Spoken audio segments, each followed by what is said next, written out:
Hi friends, మీ అందరికి నేను ఒకటి చెప్పాలి. చిన్న కూరగాయలకు మీరు ఒకటి తినబెడుతారు ఇక చూసిర్రు. ఇది ఈ ప్యాకెట్లు వస్తుంది 5 రూపాయలు అట్ట. ఇది ఒక్కొక్కటి రూపాయి కొట్ట. 5 రూపాయలు కొట్టేట ఒకటి 5 రూపాయలు, మొత్తం 5 రూపాయలు, మొత్తం 5 రూపాయలు కొట్టేట. దీంట్లో ఎట్లున్నాయి ఒకసారి చూడరి. ఇటువంటివి ఉన్నాయి. ఇది తింటే మస్తు టేస్టీగా ఉంటాయి. కానీ వీటన్నిటిని మీరు తినకుల్లి. నేను దీన్ని ఇప్పుడు మీ ముందటనే ఒక వీడియో లైవ్ ద్వారా చూపెడతాయి ఎట్లా ఖరాబ్ ఇవి మనిషికి ఎంత హానికరం, చిన్నపిల్లలకి ఎంత హానికరం. ఇటువంటి దాదాపు ఒక 10 తిన్నారనుకోండి, దాదాపు ఒక పేగు ఖచ్చితంగా ఖరాబ్ అవుతాయి. చిన్న కూరగాయలు, చిన్న పేగులు పెద్ద పేగులు అని ఖచ్చితంగా ఉంటాయి. మనకు తెలుసు కదా, చిన్న పేగులలో ఖచ్చితంగా ఈ ప్లాస్టిక్ అంటుకుంటుంది.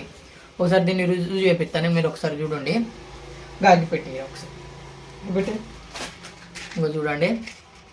ఇది నమ్మారు మీరు అందరూ. లైవ్లో మీకు చూపెడితే ఖచ్చితంగా మీరు నమ్మి తీరాల్సిందే.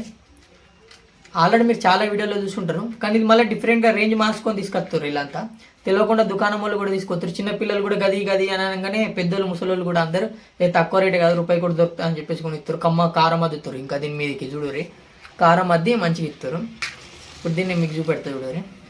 ఇది వీళ్ళ ఇల్లు అన్నమాట. వీళ్ళు ఇంటనే ఎత్తాను. ఇల్లంతా ఎంత కర్రగా అయిపోతుంది, ఎట్లా అయిపోతుంది ఒకసారి చూపెడతాను నేను.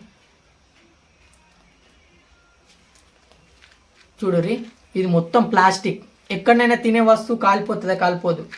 చూడండి, ఇది మొత్తం ప్లాస్టిక్.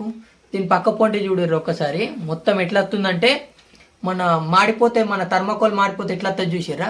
అవి అట్లా వస్తుంది అన్నమాట. ఇది మొత్తం ఇల్లంతా మొత్తం పొగొస్తుంది. చూడండి, మొత్తం ఇటువంటివి మనం చిన్నపిల్లలకు తినబెడుతున్నాం అన్నమాట. చిన్నపిల్లలు మన చేతులారా మనమే చంపేస్తున్నాం. ఒకసారి గుర్తుకుంచుకోండి. ఇది మొత్తం ఇగో కాలిపోయి మొత్తం ప్లాస్టిక్ అంతే దిక్కు బ్లాక్ గత్తుంది. కింద సుత పడిపోయింది. ప్లాస్టిక్ మొత్తం ప్లాస్టిక్, ఇల్లు మొత్తం ప్లాస్టిక్ వాసన వస్తుంది. ఇది ఇంకొక 5 నిమిషాలు ఉంటే మొత్తం పోతుంది. ఇది ఒక్కసారి చూడండి, ఇదంతా ఎంత కర్రగా అయిపోయిందో చూడండి. ఇగో ఇటువంటి ప్యాకెట్లు చేయబట్టి ఇట్లా కర్రే ఉంది. దయచేసి ఇటువంటి వాటిని చిన్నపిల్లలకు తినబెట్టకండి. ఎంత కర్రగా అయింది చూసారా? ఇది కాలితేనే ఇంత కర్రగా అయిందంటే మనం చిన్నపిల్లల బాడీలో పోతే అది ఎంత ఖరాబ్ అవుతుందో ఒకసారి ఆలోచించుకోండి. ఇంకోసారి ఇటువంటి వాటిని మీరు ఎంకరేజ్మెంట్ చేయకండి, కొని ఇవ్వకండి. పెద్ద మనుషులు మీకే చెప్తున్నా, ముసలోళ్ళందరికీ ఇది కొని ఎవరికి ఇవ్వకూర్రి, చిన్న పోరగాళ్ళని చంపేయకూర్రి. ఇది వాస్తవం చెప్తున్నాం మీ అందరికీ.